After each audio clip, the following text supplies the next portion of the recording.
Comprised.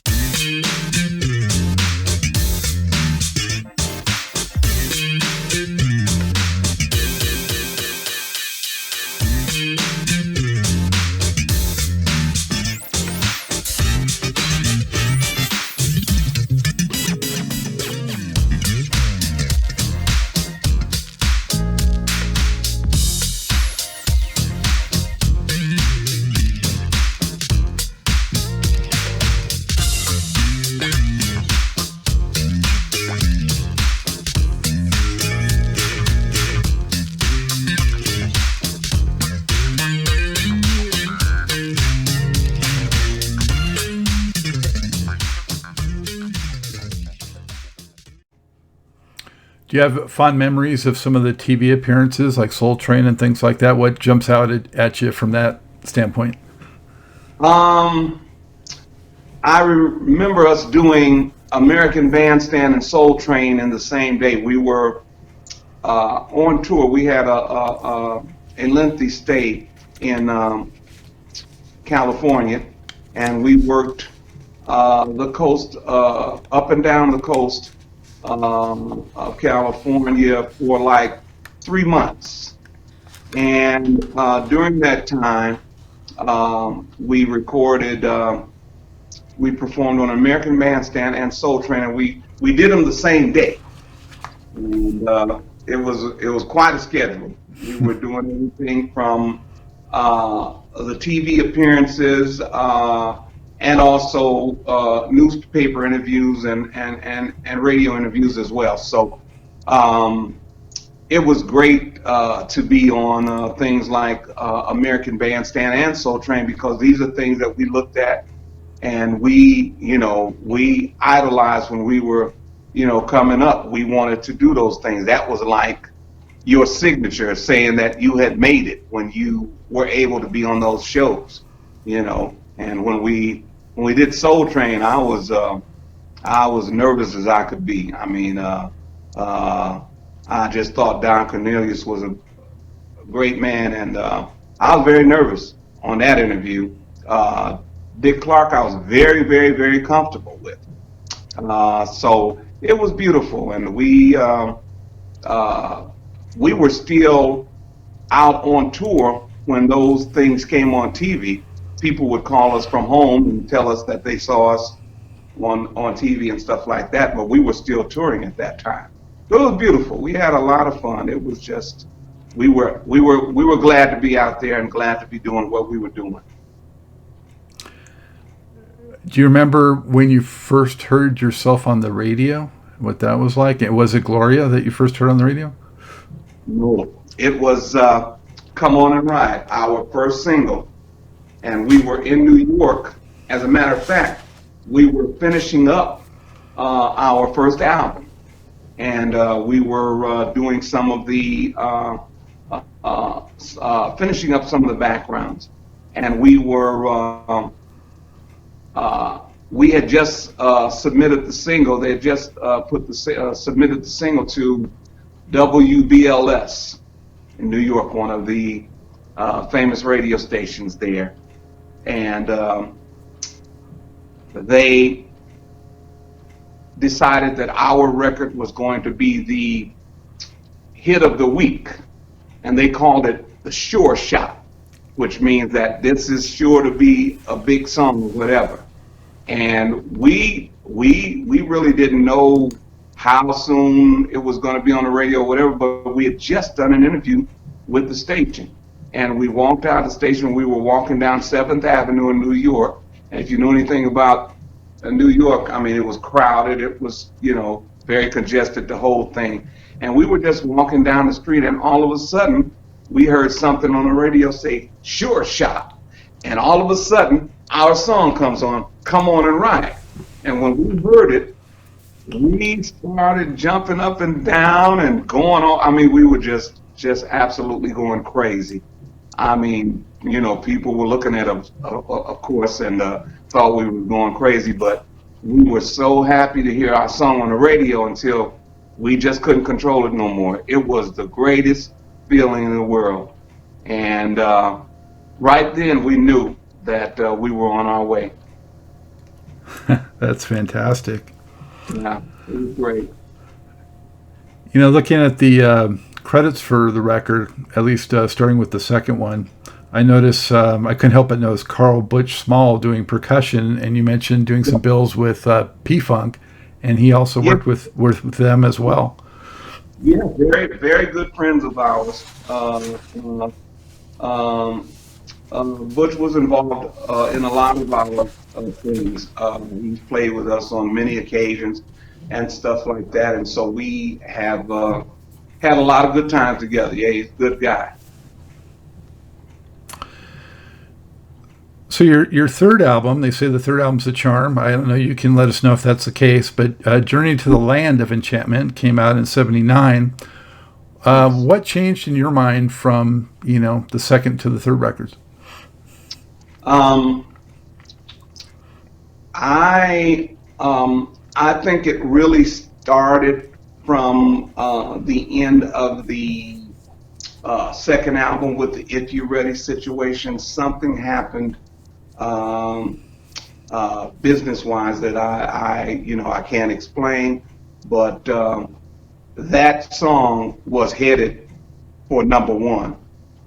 Uh, I mean, in just a short time, it was in the top 20, and all of a sudden it just dropped. Um, but there was a little time in between our second and third albums, and I think that kind of affected some of the momentum. Even though the album itself, Journey to the Land, was one of our greatest albums. I mean, some of the most beautiful ballads that we have recorded are on that album, such as Where Do We Go From Here, and Forevermore, and things like that.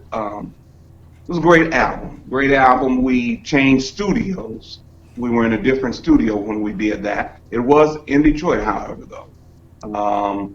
Uh, very different album. We got a little more funky on that album than we had been in past times. And it was a very well balanced album. I love that album. I can't argue with you. I love it too. I think it's definitely right up there with your best. Yes, yes. Um, Unfortunate it didn't do as well as the other ones, but for those who maybe haven't checked it out, you're missing out big time. Oh, absolutely, absolutely. I think in that particular situation, um, I have to take that back to the promotion and things like that because if the people don't know that you know your product is out there, then they can't respond. So I think that had a lot to do with that. I think the promotion situation was totally different on that situation. So I think that affected that. But it didn't take away from the quality of the album itself. I mean, the quality of the album was great. So that's how that works sometimes. Yeah, and I guess the biggest chart single on there was "Where Do We Go From Here" went to 29, and then "Any Way You Want It" hit 38. Hmm. But "Future Gonna Get You," to me that sounded a little more like Temptations influence than some of the other stuff. Well, that was written by one of our guys, Joe Thomas, and he was very close to the Temptations, so that might have been his, their influence on him as he wrote the song. And so at that point, were you guys still, being road dogs as much as you were before, or did that start to drop off a little? Yeah, it slowed down. It slowed down a little. We still toured quite a bit with that situation, but it turned from big concert arenas, like big 20,000, seat arenas, to clubs and smaller venues and things like that. But mostly theaters, like 3,000, 4,000, 5,000 seat theaters and stuff like that. You know, but it was still good, still good touring and stuff like that. Did Enchantment ever get to be on a bill with Stevie Wonder? No, we never got a chance to be on the bill with him. We were close in a lot of situations. Yeah, absolutely. So you guys changed labels, moved over to RCA, 1980, Soft Light, Sweet Music. What was happening in your world overall then, and also with the music? We were still distributed by Roadshow Records. Uh, um, um, um, we changed producers. We were able to be under the production of the great Don Davis, who was famous for producing Johnny Taylor, the Dramatics, and many other great artists. And that was, in a way, uh, kind of uh, kind of a freedom for me because that was the first album that I was able to get full arrangement credit for one of my songs, "You and Me," that I actually arranged the strings, the horns, all of the music. Before then, I was doing that, but I just wasn't credited for it. So Don Davis gave me that freedom to do that, and I'll never forget that because that enabled me to do the things that I wanted to do in terms of a musician, a producer, an arranger, and things like that. Uh, that was a good album as well. Um, and uh, songs were kind of some of the songs were kind of different, but we actually had a chance to work with people like Brainstorm and a lot of other great artists that were from the Detroit area as well, and turned out great. Yeah, and You and Me was a terrific ballad once again. And I'm Who You Found. It was kind of like a little bit of a Spinners type of track, I thought. Yeah. That was a great song. That was a great song, and all of those songs.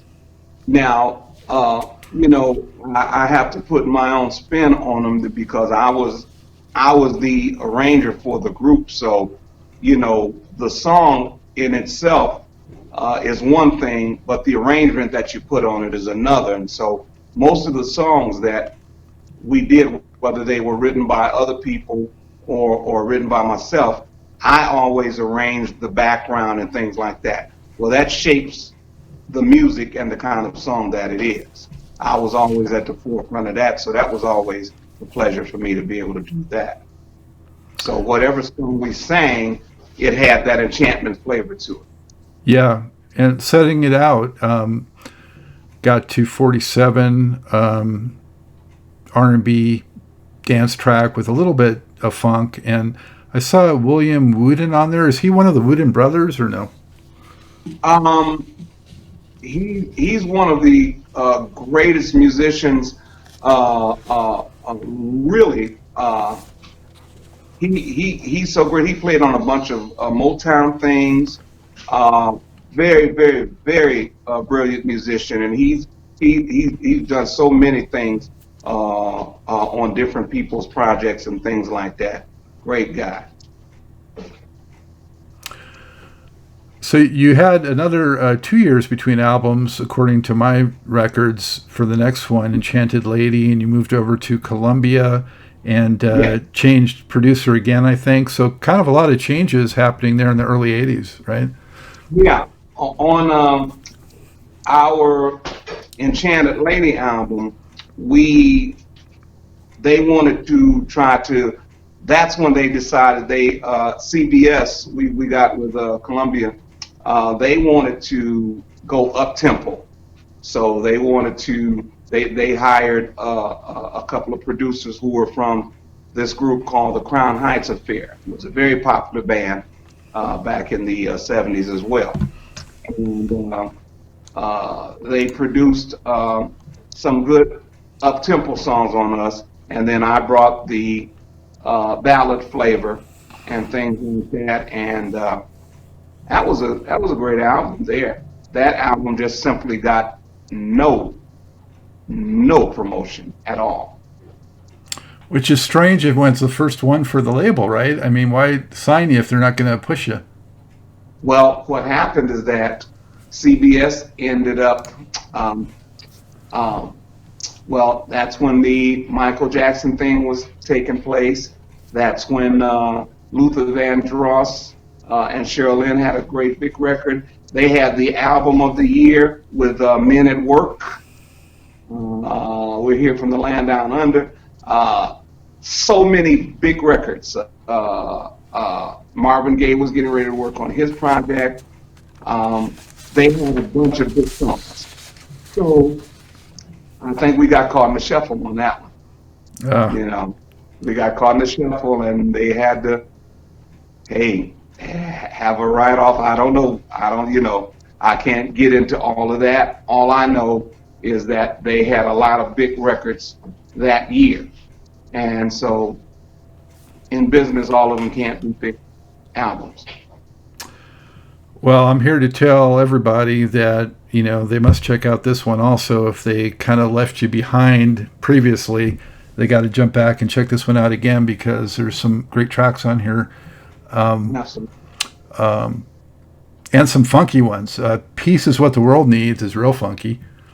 Yes, yes, yes, yes, and a great message. Yep. Um, we had a good balance on that, and I finally got my Enchanted Lady song because I had actually submitted it for the previous album, for the Soft Light Sweet Music album, and uh,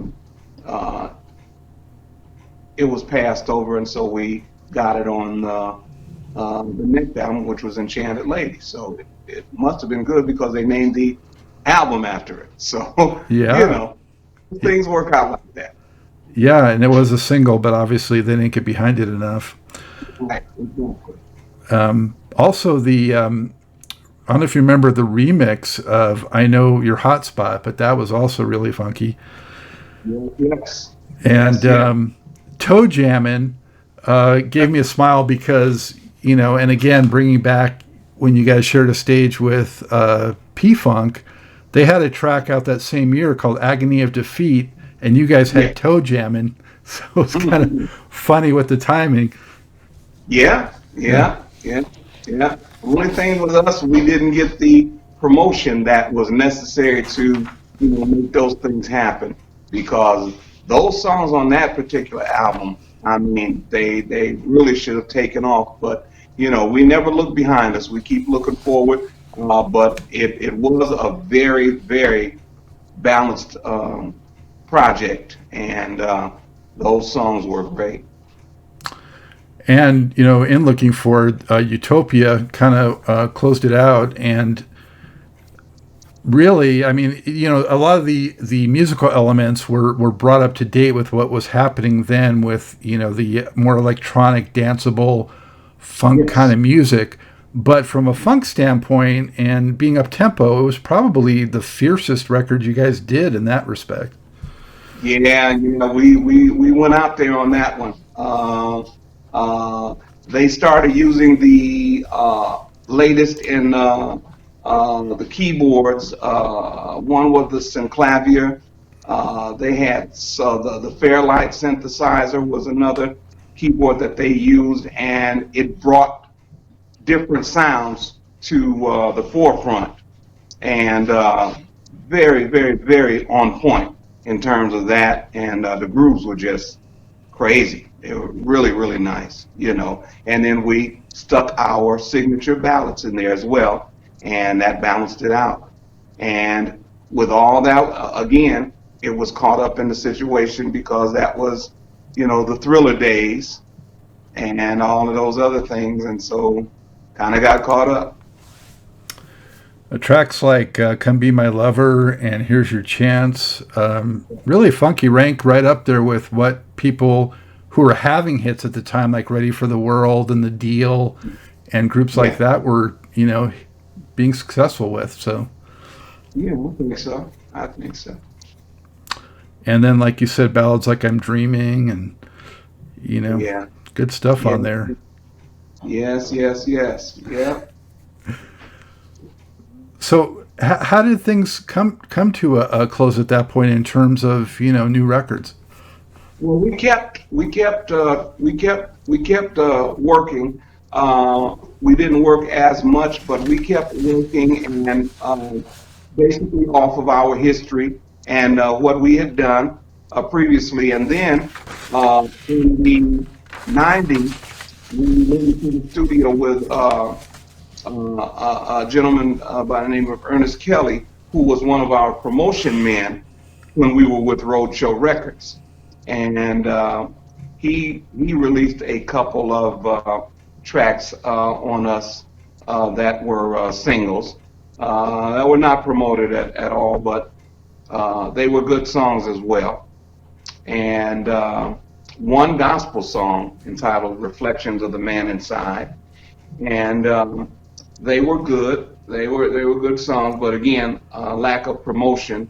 And then later on in the '90s, I was compelled to go into the studio because we had just went and got ourselves into another war, and I was compelled to go into the studio and put together an arrangement to "God Bless America," and we donated proceeds from that particular project to the families of the men and women that were involved in the war. And it was a great track, and we still do things involved with that now in terms of things like that. We sing it at ball games and different functions that involved the military and things like that. And it's always fitting, So we did that. So we never stayed out of the studio for long, because after that, then I went and I did, my solo projects. Yeah, so you had Totally With Me out in '99, Yes. and Universal Praise, 2004. Have you had other albums besides those? Well, we got uh, other things that we were involved in, just collaborations with other people and things like that. I'm working on a Christmas project right now with some that are going to involve Christmas songs as well as some standards. We got "Oh Holy Night," we have "Silent Night," we've got "White Christmas," and then I've got a number of original Christmas songs that are absolute great songs, and that's going to be our next project coming up, along with a new Enchantment situation.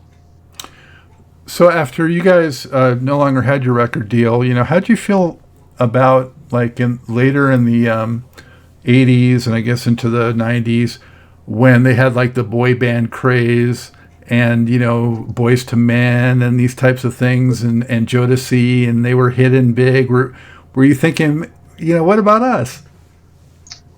Yeah, but after a while, you learn, what the business is about, and how at a certain point in time there's a different, shall we say, flavor that they choose to deal with or whatever. And yeah, it makes you say to yourself, well, hey, what's the difference in the music? But that's when you begin to really learn the business itself and learn that, all of it's not fair, because, you know, if all of it was distributed evenly and you got a little rap in there, you got a little this and that in there, and then you got a little ballads in there and this and that, I think it would be better. But I think that's what kind of started the music business industry to kind of go left, so to speak, because the music wasn't as widely spread out, and you didn't get a chance to hear all of the different kinds of music that you need to hear. And you mentioned before, EJ, about some of your great songs being revived by other recording artists, and in 2011 you got Forevermore that charted, right? Can you talk about that a little? Yeah, that was released, and they sampled our Forevermore classic, and then they added some different lyrics and words to that as well, and that became a big hit for those guys, along with um, Silly Love Song for Rick Ross and also for Michelle A. Also, Our Sunshine was done by one of MC Hammer's groups. We've had at least 50 to 60 different samples of our music that are out currently that people have sampled our things. So uh, we only released, you could say, a minimal amount of music, but the quality of the music speaks for itself because of people redoing the music. That tells you that you have good music when people choose to redo it or sample it or whatever. And so we're very pleased with that part of it, you know. Uh, and I think the rest of it, I think it's just a result of the business being what it is in terms of how they lean towards one thing and then they forget about the other thing, you know. So you have to be aware of that, you know. But you know, if there are people that go away for a while and then they come back. Uh, So that's what we like to call timeless, you know, when the music does that. And,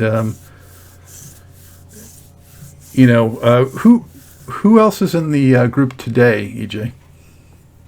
um, presently, it's myself.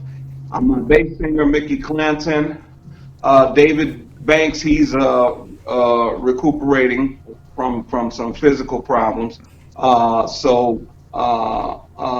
the situation right now. But we're still actively working and doing what we got to do. And obviously, I'm sure you're just kind of counting the days, hoping that this virus thing lifts and you can get back out there with the people, right? We were really working a lot last year. We worked the first 2.5 months out of the year, and then we were affected by that, and everything had to stop. And it's been that way since then. So yeah, we are anticipating, like everybody else, when things change, that we will be able to get back out there and do what we do because we miss it, and we know that our people missed it as well. But we have to go with what the time brings us, and that's what's going on right now. But yeah, we will be glad to see a change in that situation. As we all will and pray. Um, Looking back, EJ, is there one performance that stands out, maybe where something unforgettable happened or just was the biggest thrill for you or something like that that you might share? Um, I don't think I can recall one particular. I mean, we've had some special things that have happened. We were one of the few groups, R&B groups, that had the pleasure of performing at Carnegie Hall in New York. Uh, During some of our first years together, we performed at Carnegie Hall, which was like unheard of for an R&B group to do a performance there. Um, that was a special situation. We've done many little situations like that over the course of the years and things like that. But it's all been great. We've had some crazy stuff happen as well. Like when we were on the road in '78, we were on tour with the OJ's and Heatwave, and it was during the oil embargo, and the gas stations were running out of gas. Um, and our clothes and uniforms and equipment were all on one of our trucks. And we got there ahead of them, and it was time for the show. And our truck had ran out of gas and couldn't get any gas because they had to alternate on days that they were giving up the gas. So we had to go on stage with our street clothes on and do the concert. It was in Memphis, Tennessee, I'll never forget. We did the concert in our street clothes, our traveling clothes, and so be it. We had to do it, and it turned out great. The audience didn't mind. They thought we were some guys off the street at first, but when we began to sing, it they knew what was going on then, and so that was just one of the things that the show must go on. So we had to do it. Yeah, wow. I remember the oil stuff going on back then. Yeah. Yeah, we got caught up in that. Do you have a personal favorite track or two? I look at my music uh, like family. Um, I don't know. My music, each new project that I come up with has a special feeling to me. Uh, and so it is a thrill when I am able to create something that I'm proud of. I like starting the song from the very beginning, from the words or a melody will come to me from time to time, and I like to build around that melody and then add a line here and add a verse here, and then take some music and add that. And once I get to the point of presenting the song to where it's an actual song, it's like a great thrill to me. So with each new song that is created comes a great feeling with it. You know, I got a lot of favorites, but I couldn't put one over the other. I mean, I love you know Gloria would have to be our signature song because it led the way, and I personally feel that should have been a Grammy Award winning song. Um, but we've had many others that have done the same thing, but maybe it was the wrong time, wrong place, whatever. But each situation is a beautiful situation, and it's not over. So we just look forward to the next one. That was a very diplomatic response. Not to shortchange any of those songs. No, I wouldn't change. I wouldn't change any of them. Yeah. I love all my songs. Yeah, What absolutely. What do you think is a key or two, EJ, to succeeding in a vocal group? In terms of being on point and the harmonizing, and what's key to that? Well, in terms of staying together and staying with it, I would say you would have to love, and I mean absolutely love what you do. The love that I had for the music before I even got successful with it is the same love that I have now because I can hear a song and fall in love with a song and want to sing that particular song. And so I know that my feeling and my passion is still the same for that. So I think you have to, I think in terms of keeping at it, so to speak. I think you have to really love deep down inside what you do and love music, and when you do that, when you feel that way about it and have that kind of passion, you'll stay with it. And through the down times, through the good times, what have you, you stick with it, and you continue to do what you do because that's a part of you. Is there anything else that stands out as your proudest accomplishment musically? I think the fact that we have been in the business for professionally, in terms of our records, for 40, going on 44 years. I think that is a great accomplishment. Um, I'm very proud of that. Altogether, we might have been together close to 53 years or something like that as a group, but to last in this business for the better part of 45, 50 years, I think that is an absolute great thing, because so many people start out to do things and set out to do things and they don't complete it. No doubt, over half a century right there, and I'm sure it went by a lot quicker than that would seem. So, EJ, thank you so much for spending all this time recounting your great musical legacy. So appreciate it, and thank you for giving us so much great music over these years. Thank you. We appreciate it, Scott. We're always glad to do that. Always glad. Enjoyed it. How can people keep up with what you're doing, and when you get back out on the road again, and those kinds of things?